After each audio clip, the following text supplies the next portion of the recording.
नमस्कार साथियों, जय श्री राम, जय हिंद, जय भारत। अभी पिछले कुछ दिनों से एक तथाकथित आईएएस जो कि अजाक्स का अध्यक्ष भी है और अजाक्स ने भी उसे अपना अध्यक्ष मानने से मना किया है, उसके द्वारा अजाक्स के एक सम्मेलन में बयान दिया गया कि आरक्षण तभी समाप्त होना चाहिए जब ब्राह्मण अपनी बेटी हरिजनों को, दलितों को या आरक्षित लोगों को दान में दे। इसको लेकर के पूरे देश में बवाल मचा हुआ है और कहा जा रहा है कि सरकार द्वारा उस आईएएस अधिकारी संतोष वर्मा पर कार्रवाई भी की गई है। लेकिन संतोष वर्मा जैसे लोग जो हैं, इसकी सपोर्ट में कई लोग और आकर खड़े हो गए हैं और नगीना से एक जो सांसद है चंद्रशेखर रावण आज़ाद, वो भी जगह जगह कह रहा है कि घर घर से संतोष वर्मा निकलेंगे। तो अगर घर घर से संतोष वर्मा निकलेंगे तो घर घर से परशुराम, घर घर से श्री प्रकाश शुक्ला, घर घर से श्री विकास दुबे, घर घर से श्री पुष्पमित्र शुंग भी निकलेंगे। और जब ये निकलेंगे तो क्या होगा, शायद नगीना के सांसद को पता नहीं। वैसे सांसद जी खुद ही अभी एक हमारे मध्य प्रदेश के इंदौर की रोहिणी करके एक बहन है जिसके यौन शोषण और उसको झूठे प्यार के जाल में फंसाने के आरोपों में फंसे हुए हैं और वो खुद ही पीड़ा में है, लेकिन जहां वो सभा हो रही है वहां बयान दे रहे हैं। तो मेरा सरकार से एक निवेदन और है कि सबसे पहले ये आरक्षण और अनुसूचित जाति एक्ट जो आपने बना रखे हैं ये समाप्त हो जाना चाहिए, क्योंकि अब जाति बात ये जैसे बागेश्वर धाम के धीरेन्द्र शास्त्री जैसे लोग निकल रहे हैं और कह रहे हैं कि जात पात की करो विदाई, तो ये सिर्फ एक राजनीतिक स्टंट है और इन्हें अपनी दुकान चलाना है। क्योंकि जात पात का यही नहीं, हम होटलों में खाना खाने जा रहे हैं, होटलों में हम नाश्ता करने जा रहे हैं, वहाँ कौन क्या कर रहा है, कौन परोस रहा है, कौन दे रहा है, कोई किसी की जात नहीं पूछ रहा है। या हम कई सार्वजनिक क्षेत्रों में अगर किसी कार्यक्रम में जा रहे हैं तो सभी समाज के लोग पास बैठकर भोजन कर रहे हैं। और जातिवाद कहीं नहीं, सिर्फ जातिवाद एक राजनीतिक स्टंट है और आरक्षण पाने के लिए सिर्फ जातिवाद का उपयोग किया जा रहा है।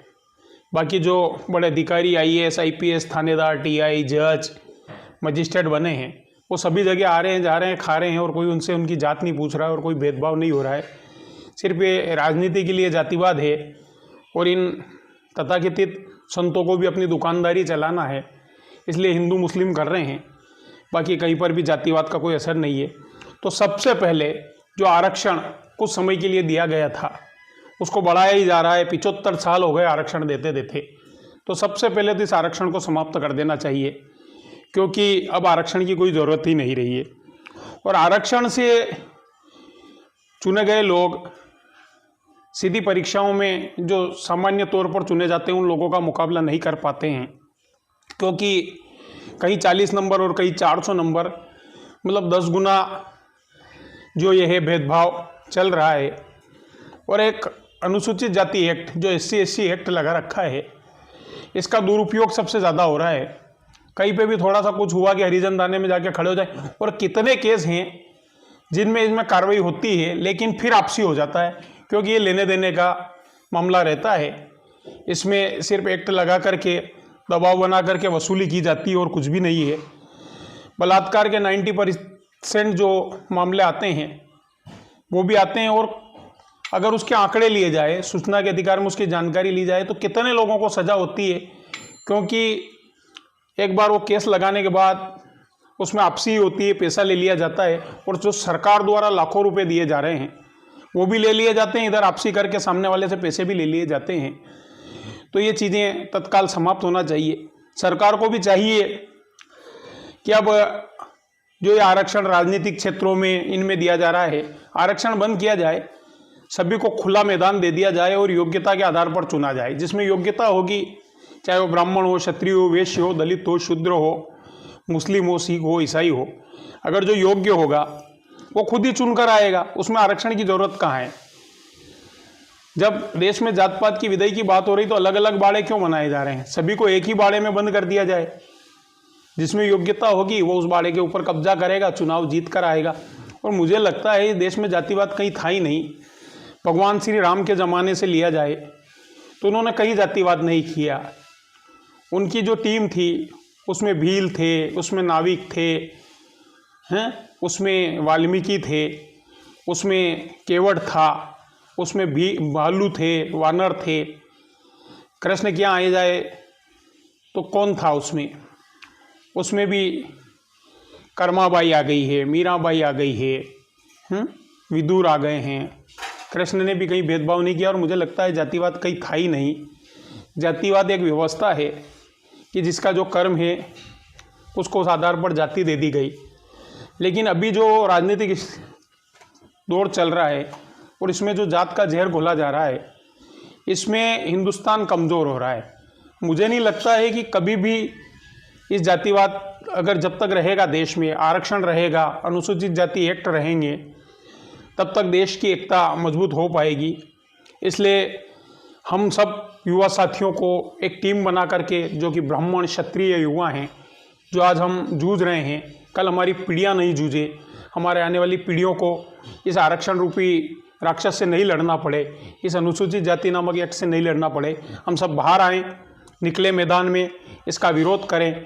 क्योंकि आज का जो हमारा विरोध है वो कल हमारी पीढ़ियों को कहीं ना कहीं सुरक्षा प्रदान करेगा। और अनुसूचित जाति के मैं अपने मित्र जो हैं सारे, वो भी योग्य लोग हैं, उनसे भी कहना चाहता हूँ कि आरक्षण छोड़ करके अगर हम बात करें और खुलकर मैदान में आए, क्योंकि जब मुकाबला बराबरी का होगा, आमने सामने का, क्योंकि भेड़ से भेड़ लड़ेगी तो भेड़ ही जीतेगी, और शेर से अगर भेड़ लड़ेगी और भेड़ जीत जाएगी तो कहावत कुछ और ही हो जाएगी। इसलिए इस आरक्षण को ख़त्म किया जाए, इस जातिवादी व्यवस्था को ख़त्म किया जाए, इस अनुसूचित जाति एक्ट को ख़त्म किया जाए और हम सब खुल कर के सामने आए, क्योंकि जिसमें जो योग्यता होगी, क्योंकि राजतंत्र और लोकतंत्र में यही फर्क है। राजतंत्र में जब कोई कमज़ोर राजा होता था तो जो योग्य राजा होता था उसमें उसकी जात नहीं देखी जाती थी, वो आक्रमण करता था, जीत जाता था और योग्य राजा मिलता था। लोकतंत्र में ऐसी व्यवस्था नहीं है। यहाँ शेर मिलकर के बकरियों को चुनते हैं और वो बकरियाँ जो है शेरों के द्वारा चुनी जाने के बाद 5 साल तक उन पर लगातार शासन करती, क्योंकि शेर को सिर्फ चुनने का अधिकार है, शेर को हटाने का अधिकार नहीं है।